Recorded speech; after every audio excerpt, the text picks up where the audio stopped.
How's it going, everybody? CJ here, back with another video. We're doing another First Thoughts today. This First Thoughts is on General Ferrous Rokiric. Before you hop into that, though, remember, hit that subscribe button if you haven't already. We're so close to 1,000 subscribers, and once we do, I'm giving away a playmat. I don't know where I put the actual playmat, but it's pretty much this exact same playmat, except no barcode in the corner. Scratch the barcode. Otherwise, same playmat. Giving it away once I hit 1,000 subscribers. Also, linked in the description of this video. We got the Twitch, we got the Twitter, we got Discord if you want to chat with us. We got the TikTok, we got the TCG Player affiliate link, the Patreon, and my personal store if you want to support the channel. And I think that's everything. So we're going to hop into this. General Ferrous Rokiric. This card actually seems a lot of fun. There's some very cool synergies you can do with this. You can kind of build like a Ramos style deck where it's just all multicolored cards and you're trying to just go nuts with it. And so just Boros tribal, literally. It seems fun. And there's a lot of good cards that work really well with that theme, and I'm excited about it. So, first of all, I'm going to talk about cards that help with the multicolored tribal theme. A lot of these cards are not actually multicolored, but they assist if you're playing multicolored cards. First up, you've got Glass of the Guild Pact. Make it so your multicolored creatures get +1/+1. That includes all your golems that you're making, so it just gives a good pump.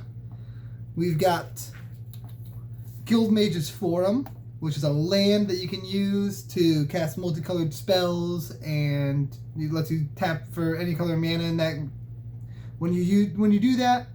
And it gives you +1/+1 counters, so it's kind of cool there. We got Hero Precinct 1, which whenever you play a multicolored spell, you'll get a 1/1 token. So you're getting 2 tokens now if you're playing multicolored spells. That seems great. You got Lobber Crew, which you can use to just ping damage around, and whenever you play a multicolored spell, it untaps it, so you can kind of do that a couple times a turn. There's Maze Rusher and Maze Sentinel. Both of these are really cool. One gives haste and the other gives vigilance to your multicolored creatures, and since the golems are all multicolored, that's perfect. You got Pillar of the Parents, so you can have either color for your multicolored spells. Easy. Rampaging Monument that just gets bigger and bigger and bigger as you cast more and more multicolored spells. You got Tome of the Guild Pact, which it's an expensive mana rock, but it can tap for any color, and whenever you cast a multicolored spell, you draw a card, so it lets you just get a lot of value off your multicolored spells. It's good. Great include. And the last one I want to talk about in this category is Urza's Filter. This card seems pretty cool. It's a card that I haven't really seen before, and it makes your multicolored spells cost 2 less to cast. I actually probably should pick up a copy for my Ramos deck. And if you're building this, it seems like a great include for this. It's good card, good card. Next up, we're going to talk about some Boros cards. Cards that are both red and white, because unfortunately you can only have Boros cards as your multicolored cards in this deck because Boros Commander. But there's a lot of good ones in the deck that work really well, especially combat-based ones. And if you're making a bunch of tokens that are pretty good size, you're going to be able to swing in for a good amount of damage. First up, we got Adriana, Captain of the Guard, which gives all your creatures melee, so it makes it so your tokens can get to be like 6/6s if you're attacking all your opponents. You've got Agros Kos, Wojek Veteran. This card's pretty interesting. Whenever it attacks red creatures you control, get +2/+0, and attacking white creatures you control get +0/+2. So it attacks and it makes all your tokens 6/6s again. Seems pretty good. There's Alibu, Ancient Witness. They're all artifact creature tokens, so it gives them haste. And also Alibu gets that huge trigger of just being able to blow stuff up because you have all these artifact creatures in play. Next up, we got Akiri Lineslinger. It's just going to get bigger and bigger and bigger every time you cast a multicolored spell because you're getting more artifacts. There's Archer Bound Shikari, which is a new card from Modern Horizons 2. And it lets you put +1/+1 counters on each of your artifact creatures, which include, you guessed it, all your golems. Next up, we got Assemble the Legion, along with Outlaw's Merriment, just more token production, and it just seems pretty solid in the deck. This is actually going to be kind of a very big tokeny deck, so that works really well. Also, if you go heavy into tokens theme, Intangible Virtue is a good card for this deck. You've got Aurelia the War Leader, so we can have multiple combat steps every turn. Balefire Liege seems fantastic in this deck, because if you're casting all these multicolored spells, it lets you like staple on a lightning helix to each of your multicolored spells. Plus, it gives all your creatures +1/+1 for each of the colors. So that makes your token 6/6s again. We've got Blade Historian to give double strike. Seems pretty decent. Boros Charm, just a good like protection card. It's got good utility. Great card in the deck. Deafening Clarion, similar. Just a utility card that can be a good board wipe for a token deck that uses smaller tokens than you do. Gisela, Blade of Golden Knight. Double damage is always nice, and half damage to you is always nice. You've got Iroas, God of Victory. Just a good way to get in. Makes it easier to get in with all your creatures and keeps your creatures alive during combat. You got Justice Strike. It's just 2-mana removal that happens to be 2 colors, so why not? It seems like it'll kill most things that you need to kill, so it seems worthwhile. Lorehold Command is another high utility card. It can protect your board. It can create a token. It can Lightning Helix, and it can draw you cards, so you can do a lot of different things that can help you. Next up, we got Rip Apart, another good removal card at 2 mana. We have Rise of the Hobgoblins. I have never seen this card before I started looking for stuff for this video. This card seems really interesting. Enters the battlefield, you may pay X. If you do, you put X 1/1 goblin creature tokens and soldier creature tokens into play. Okay. And you can pay either a red or a white to give your red and white creatures first strike until end of turn. So it's a way to just give all your golems and all your creature tokens first strike. And it also just produces a lot of creature tokens. Plus it's Boros card, so you're going to get a token off of it. Seems pretty good.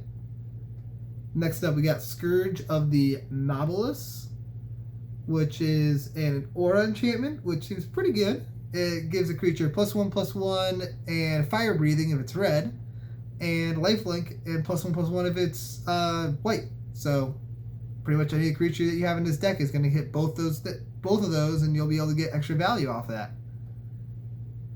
Then you got Showdown of the Scalds, good way to get some card advantage.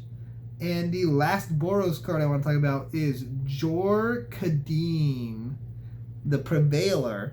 He's got first strike, metalcraft, creatures you control get +3/+0 as long as you have 3 or more artifacts. The golems are all out of artifacts. You're gonna have a lot of artifacts. It's gonna make your golems 7/4s. This is nuts. Like, it's gonna be so easy to pour out a bunch of big tokens and deal a lot of damage in this deck. It's gonna be a very, very powerful deck in that matter. And I like this a lot. You can just throw in a bunch of Boros cards and just go nuts with tokens. Next up, I want to talk about some artifact synergies. Lochiel Clockwork Scholar seems pretty great. Just gets you extra card draw. Hellkite Tyrant's a win con in the deck, and you can steal artifacts with it, which is nice. You got Thopter Engineer to grant haste to all your artifact creatures. Chief of the Foundry is a lord. Darksteel Forge, give them all indestructible. That seems sweet. And Tempered Steel, just to give them a big boost. All seem great. One thing that I probably should have dug a little deeper into is more token synergies, but oh well. Oh well. I got something here. Now I'm gonna go ahead and talk about some one-off cards that seem really good in the deck. Sunforger could be a very, very fun card for this deck. You can do a really cool Sunforger deck with this, throwing in a bunch of Boros spells and just Sunforging them out like instant speed. It seems sweet. That's a really cool synergy. You have Helm of the Host, so that way you can make more and more tokens. You've got Inspiring Statuary, so if you want to, you can turn those tokens into mana. Seems pretty decent. Stronic Resonator and Lithoform Engine, so you can get extra tokens. You got Anointed Procession to double the number of tokens. Guild Scorn Ward seems pretty cool in this deck. You can throw it onto General Ferrous because he has protection from... Oh wait, is it protection from monocolored? Hexproof, good. Hexproof from monocolored. So this will give it protection from multicolored. So you can pretty much make it so he just has straight up hexproof. And you don't have to worry about your opponents being able to kill him. Seems pretty decent. Plus, he's unblockable to multicolored creatures, which is nice when you use the Guild Scorn ward. Another card that seems absolutely amazing in this deck, Painter's Servant. You can name a card that's not red, like a color not red or white, and suddenly every card in your deck is a multicolored spell except for colorless artifacts. That seems fantastic in here. Like, that is an auto include for sure. Plus, you have a win con with that. If you throw in Grindstone, you have an infinite combo there, and you can just win the game. That seems great. It's a really good include, and it can win the game for you. So I think that's an auto include in this deck. Really good card there. And lastly, I want to just talk about some Golem tribal synergies. You got stuff like Blade. You got the Splicers. They're all really good in this deck. The Blade Splicer, Master Splicer, Sensory Splicer, and Splicer's Skill. All of these give you golems, and some of them give you buffs to your golems, so it seems pretty good. And also, you can throw in some extra golem tribal stuff, like Dread Statuary, a land that turns into a golem, Golden Guardian, a golem that turns into a land that makes golems, Guardian Idol, mana rock that turns into a golem, Meteor Golem can blow stuff up, and Solemn Simulacrum. It's ramp, it's card draw. What more can you ask for in Boros? And that is what I've got for General Ferrous Rokiric. Hope you guys enjoyed this video, and I'll see you next time. Peace out, everybody.